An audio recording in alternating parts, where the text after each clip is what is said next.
Watch a baby for a few minutes. The routine is the same. They grab, drop, and smack every object, pulling it directly toward their mouth. To an adult, this looks like pure, unstructured chaos, a messy process that is often just a constant choking hazard. But neurobiology reveals a specific struggle. A baby is born with functional senses like sight and touch, but they have zero ability to make these isolated systems talk to each other. While this area, the downstairs brain, manages basic survival, it cannot synthesize the flood of light, noise, and pressure hitting the infant.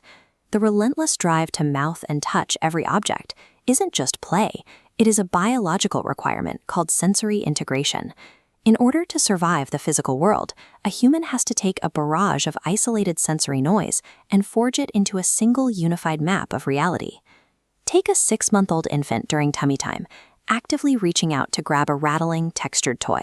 We usually describe this through 5 senses, but that simple reaching motion actually requires the simultaneous firing of 8 distinct sensory systems.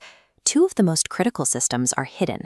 Proprioception tracks muscle tension and body awareness, while the vestibular system in the inner ear manages balance and gravity. Before the brain can process the texture or the colors of the toy, these internal systems must calculate weight and gravity, turning the entire reach into a coordinated circuit. Every physical interaction serves as a test of the environment. The baby's body acts as a high-fidelity receiver, pulling in 8 channels of constant feedback. Zoom in from the physical toy to the microscopic activity happening inside the brain during that exact millisecond.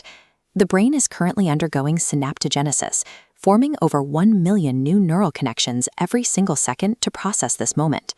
It is desperately cross-referencing the data, linking the visual look of the toy, its physical weight, and the sound it makes into one cohesive concept. A serve and return loop validates this process. The baby touching the toy is the serve. The toy rattling or a caregiver smiling in response is the return. That environmental feedback triggers a biological result.